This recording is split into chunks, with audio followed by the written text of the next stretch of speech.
Assalamualaikum warahmatullahi wabarakatuh. Selamat pagi, siang maupun malam kepada Bapak Ibu Guru. Semoga Bapak Ibu Guru dalam keadaan yang sehat selalu. Di sini saya Ummul Karimah akan sharing tentang Glyph Apps. Jadi Glyph Apps ini merupakan platform yang dapat Bapak Ibu Guru gunakan untuk mengembangkan media pembelajaran berbasis mobile learning tanpa perlu mengcoding. Nah, itu menariknya daripada aplikasi yang seperti Google Classroom dan lain sebagainya, sehingga Bapak Ibu Guru lebih dapat berkreasi sesuai dengan kebutuhan masing-masing. Nah, dengan platform ini Bapak Ibu Guru dapat mengemas konten, evaluasi pembelajaran dan lain sebagainya dengan tampilan yang dapat disesuaikan dengan kebutuhan Bapak Ibu Guru masing-masing. Nah, hasil kreasinya nanti kita dapat mengoptimalkannya dalam bentuk aplikasi ya, yang nanti kita gunakan untuk pembelajaran berbasis online maupun secara luring. Di sisi lain, dengan begitu siswa dapat menjadi lebih fleksibel dalam belajar, dapat diakses dimanapun dan kapanpun, dan diulang sesuai dengan pemahaman siswa tidak paham di topik bagian mana, sehingga hal itu memudahkan siswa dalam belajar. Nah, aplikasi ini nanti dapat diakses menggunakan Android maupun iOS. Aplikasi ini dapat Bapak Ibu akses menggunakan layanan gratis maupun berbayar. Untuk layanan gratis, Bapak Ibu dapat mengembangkan 3 aplikasi dan mengundang 3 siswa serta ada 1000 update per bulannya. Untuk fitur lebih lengkapnya silahkan simak tutorial berikut ini. Langkah pertama, silahkan cari Glyph Apps pada kolom pencarian Google, kemudian tekan kata kunci tersebut yaitu Glyph No-Code App Builder. Ini merupakan tampilan awal ketika Bapak Ibu telah memiliki akun. Nah, kebetulan saya telah memiliki akun, silahkan langsung saja tekan Open Glyph. Kemudian, jika Bapak Ibu ingin membuat project baru atau media pembelajaran baru, silahkan tekan New Project. Lalu Bapak Ibu dapat menekan Mobile, lalu Continue. Nah, jika Bapak Ibu memiliki data yang ingin ditampilkan, silahkan impor file tersebut dari komputer Bapak Ibu masing-masing. Pada kesempatan kali ini saya akan create project terlebih dahulu. Jangan khawatir, Bapak Ibu dapat menambahkan data tersebut nanti. Oke, selanjutnya kita ke bagian data terlebih dahulu. Bapak Ibu dapat menghapus tabel berikut ini maupun juga menambahkannya dengan cara tekan icon plus, kemudian tambahkan tabel baru, atau Bapak Ibu dapat mensinkronkan data dalam bentuk Google Sheet, Airtable, dan Microsoft Excel. Oke, Bapak Ibu juga dapat memodifikasinya dengan cara klik kanan, lalu Bapak Ibu dapat tidak menautkan link tersebut, menduplikatnya, mendelete, mengimport dan mengekspornya. Nah, selain itu Bapak Ibu juga dapat mengatur tampilan dari tabel ini. Silahkan Bapak Ibu pilih yang ingin diedit, kemudian tekan icon tanda panah ke bawah, lalu Bapak Ibu dapat mengeditnya, menduplikat, menambahkan kolom pada sisi kanan, kemudian Bapak Ibu dapat mendelete-nya.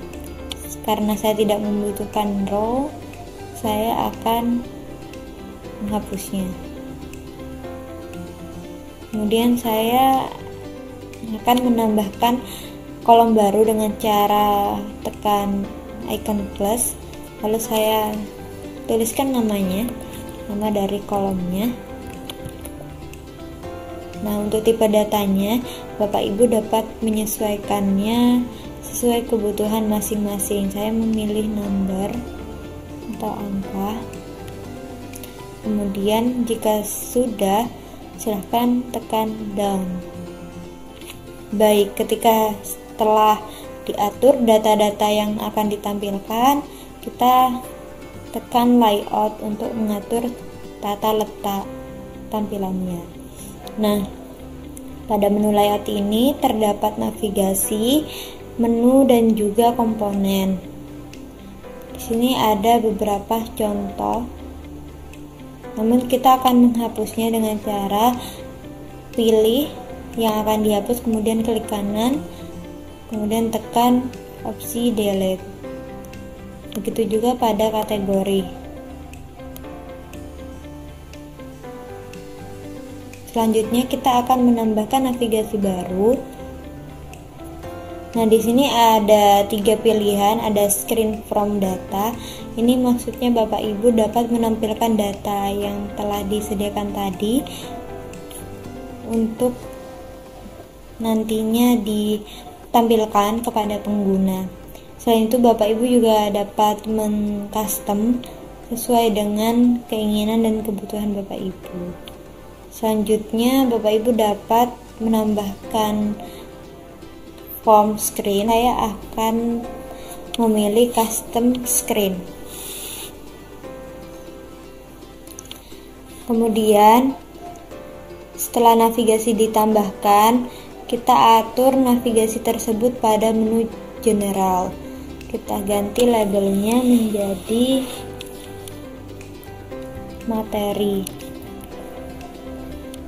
Bapak Ibu juga dapat memilih style layoutnya. Namun pada kesempatan kali ini saya memilih custom. Baik, selanjutnya kita akan menambahkan komponen pada navigasi materi dengan cara tekan icon plus, kemudian Bapak Ibu dapat memilih komponen-komponen tersebut. Nah, di sini ada beberapa kategori setiap komponennya. Pertama ada title, jadi Bapak Ibu dapat menambahkan seperti deskripsi umum, profile, cover, dan lain sebagainya dengan cara memilih salah satu di antara komponen ini. Pada collection, Bapak Ibu dapat menampilkan data dalam bentuk chart, grid, list, table, dan seterusnya. Selain itu Bapak Ibu juga dapat menambahkan kalender. Pada kategori layout ini terdapat 2 jenis, ada container. Jadi container ini untuk menggabungkan beberapa komponen secara bersamaan dan mengedit backgroundnya ya. Untuk separator ini dapat Bapak Ibu gunakan ketika akan memisahkan komponen satu dengan yang lain. Selanjutnya pada kategori teks, Bapak Ibu dapat menambahkan media teks. Selanjutnya pada konten ini Bapak Ibu dapat menambahkan sebuah media ya, ada beragam.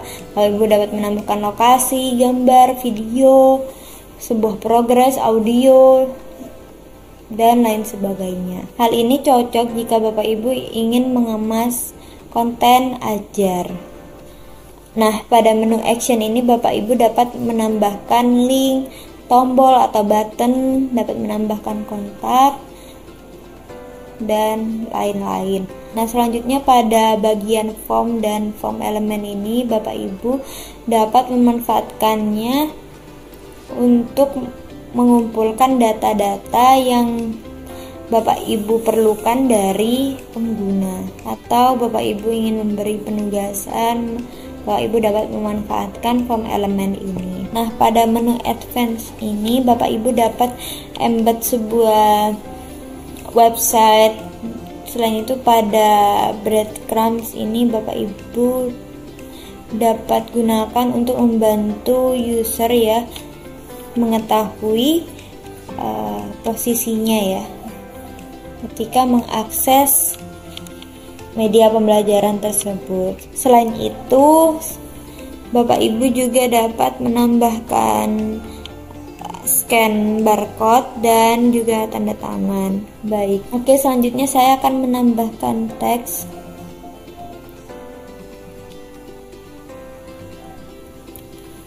Nah, di sini saya telah menyediakan perkenalan dan juga memberikan gambaran umum terkait mata pelajarannya. Selanjutnya saya akan menambahkan navigasi baru. Saya akan memilih custom, kemudian saya akan mengedit labelnya menjadi materi. Untuk yang sebelumnya saya akan mengeditnya menjadi deskripsi umum. Nah, pada bagian materi saya akan memberikan beberapa konten ajar. Saya akan memberikan judulnya terlebih dahulu untuk subtopik pertama. Lalu saya akan mengeditnya. Oke, selanjutnya saya akan menambahkan komponen lainnya ya, dengan cara tekan icon plus, kemudian saya pilih teks,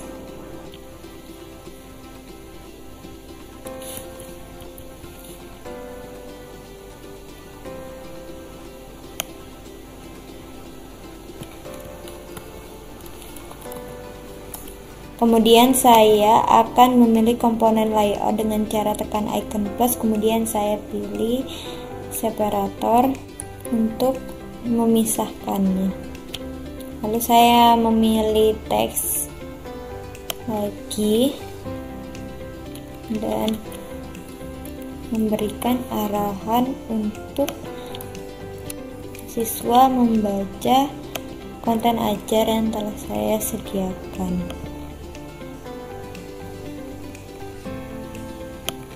Lalu saya akan menambahkan media berupa file, kemudian saya tekan file tersebut untuk menambahkan konten ajarnya. Saya pilih, selanjutnya saya ganti namanya. Itulah cara menambahkan dan mengatur sebuah navigasi dan komponen pada platform ini. Kemudian setelah itu Bapak Ibu dapat mengatur setting.